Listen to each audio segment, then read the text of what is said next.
An incredible television sci-fi series that deserved a lot more than what it got. I wish we had gotten a lot more of it, especially back then. It was just before I was born, and so I didn't even know this existed until within the last few years. Someone brought it to my attention that this was the precursor to Space 1999. So I checked it out, and it is marvelous. The incomparable Jerry Anderson. This is UFO.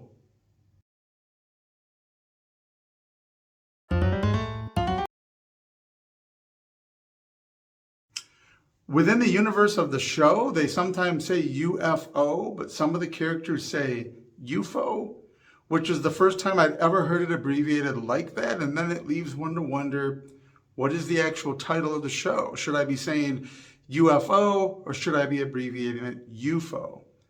Now, some of the concepts that are really wonderful in this show are not brand new, at least not even to Jerry Anderson. He had done some things previously with interesting equipment and devices and really fascinating sci-fi, but he was also doing a lot of marionette work at the time.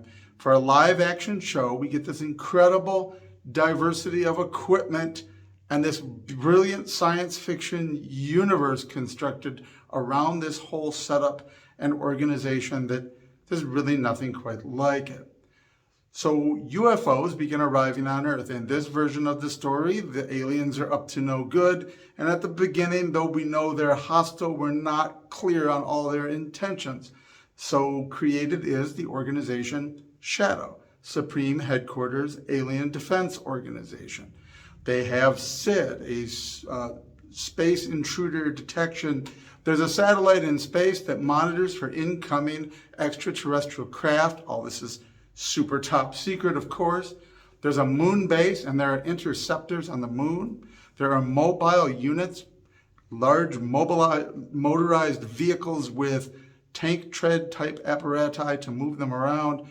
There's even a really super cool skydiver, which is a submarine that separates into an aircraft and a submarine. It jettisons its front portion, becomes, this is so well thought out for how it is launched out of the sea and how this thing is a single unit, allowing it to have immediate, like aircraft carrier, coverage of the whole sky of the planet, and yet it can be launched from underwater where there's a level of secrecy so well thought out that even the name of the vehicle painted on the side, Skydiver, separates where the vehicle separates so that the flying one is Sky and the seafaring one is Diver. This is amazing stuff. So you have a detection system, a base on the moon. You have air, sea, and land ability to counter these military threats. This is very well thought out sort of military strategy. If we had to sit down and figure out, if we had the technology, how to defend the planet from random incoming hostiles, this is exactly the sort of thing we would do. Right down to 1970, their version of the bat pole. There's all sorts of cool chutes that you slide down in, but it's much quicker than an elevator. So when there's an emergency, pilots slide down towards their vehicles. They can exit them in a slower fashion, but there's this emergency entrance readiness apparatus. It is really astonishingly well done. In our pilot episode, we get the backstory of the first really confirmed UFO encounter, the missing people, the taken organs, the development of this super secret organization, the way that they plant it under a film studio, which is just brilliant. It allows them plenty of space, plenty of sub-basements, plenty of different sets to make cover stories if they need to for various ongoings. It gives them this nice public facade and the ability to be moving all this heavy equipment and all this other stuff relatively unnoticed. So within this super secret organization, under the movie studio, having contact with the moon base, with Skydiver, with the SID, satellite in space, being able to deploy your mobiles, there they are defending the Earth from the unknown mysterious alien threat. By the second episode, we are introduced to a pilot who's an astronaut whose close encounter with a UFO being destroyed by the Shadow organization causes him to be brought into their super secret world and become part of it.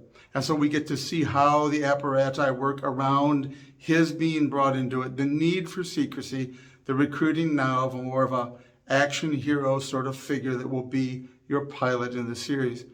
This show has this great setup to be able to do all these different sorts of stories. What's really interesting is that it has everything you need to be Star Wars before there was Star Wars. With enough budget and enough effects, defending the Earth, you could have over seasons of this show.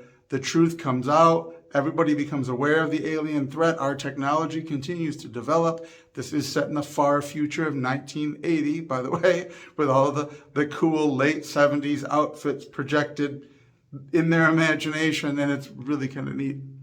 You could have bases elsewhere in the solar system, and there could be these epic battles in space. Or you can do it more like the X-Files, where these occasional random UFOs, you're tracking them down, more like a week-to-week or day-to-day cartoon, like what's the bad guy up to today, what's their sneaky plot to infiltrate, and how do we, with all of these resources at our disposal, counter it. There's almost endless possibilities of what you could do with this show. What ends up happening, of course, is that they project that the moon base, the moon being separated from Earth it becomes the show, Space 1999, and that ends up being more successful and lasting longer, though really honestly, the setup for that is a lot less realistic. If Earth can't just lose the moon, and if Earth loses the moon, life would come to an end unless we went underground. There's all sorts of, it kind of goes a little bit off the track, but it ends up giving us more of space, more of UFO. It feels more like that universe. It also very much, UFO and Space 1999, really bridge the gap of being quintessentially 70s science fiction, so much so that when you watch it and you compare to Star Trek the Motion Picture, there's almost a continuity feeling in those weird uniforms they wear in Star Trek the Motion Picture. You're like, oh yeah, that wasn't quite the 80s yet. Star Trek the Motion Picture is what the future looked like when you were in the 70s. But there's almost this continuity from the earlier UFO to Space 1999. Some of the things you see in other films, Logan's Run, for example, and then leading into Star Trek the Motion Picture. But UFO is just such a great show. It has everything you need. It's well thought out. It's well developed. It sure would have been nice to get more of it, at least back then when we still knew how to make good shows. It's amazing how good it is given the limitations of the special effects and whatnot, because the writing is done so well.